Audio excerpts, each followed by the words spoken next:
Okay, you're in Microsoft Excel and you want to autofill numbers. So I'm going to start with the number 1, so I type that in a cell, and then I'm going to place my mouse pointer over this fill handle, the green square bottom right of the cell, and my mouse pointer changes from a white cross to a black cross. I'm then going to hold down the Control key on my keyboard. You'll see a little plus sign appears above the black cross. Hold down my left mouse button, drag down, and it will create the sequence of numbers. Now you don't have to start with the number 1, you can start with any number. Do the same thing, place your mouse pointer over the fill handle, hold down Control on your keyboard, left mouse button down, drag down, it will create that sequence of numbers. Now if you want an increment other than 1, what you have to do is type in 2 values. So say I wanted an increment of 5, I'd have to type 5 in one cell and then 10 in another. Select both cells, place my mouse pointer over the fill handle. This time I don't need to use Control, just drag down and it will create that sequence of numbers. Now this method where we drag the fill handle is fine if you only want to create a small sequence of numbers. What if it's much larger? Well, this is what I would do. So you start off with your first value, so I'll say that's 1. Select that cell, Home tab of your ribbon, go over to the editing group and click on this fill button, then go to series. Now we want to create a series in a column.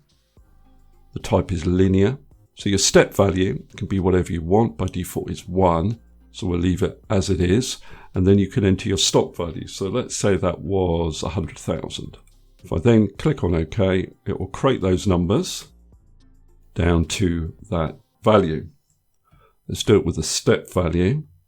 So again, I'll start with 1, fill, series, columns, type linear.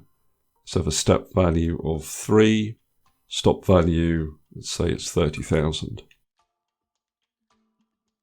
So it creates those values for me down to 29,998. Now there is another way of creating a sequence of numbers, and that's using a formula, and the function we're going to use is called sequence. So the first argument is rows. So if you wanted to create a column of numbers, then you can use rows to specify how many numbers you want to return. So let's say we wanted 100,000 numbers, comma. Now, because we just want one column of numbers, our column's value is 1. Start, so you can specify the first value that you want to return. So let's say that's 10. Comma, then step. So that'll default to 1. Let's say we want a step of 5. So if I close the bracket and press enter, you can see now, if I go to the bottom of the list, it's created that sequence of numbers for me. Now all of these examples so far, I've created a linear sequence of numbers. Now to do something slightly different, we're going to create a growth sequence of numbers. So for example here, if I put 1 and then 3, what I'm doing there is I'm tripling the number. Now to continue that growth pattern, I would select both cells, then place my mouse pointer over the fill handle and hold down the right mouse button and drag down.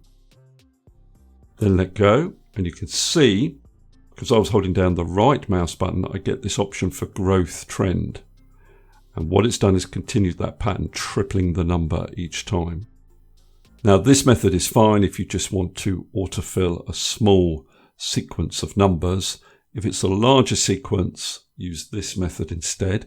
So all you need to do is enter your first value, select that cell, go up to the fill button, editing group on the home tab, go to series. My series is going to be in a column and the type is going to be growth. Let's say my step value is 1.5. My stop value, let's put in 1,000,000. If I then click on OK, it will create that sequence for me down to the stop value that I have specified. Okay, that's all I wanted to cover in this particular video.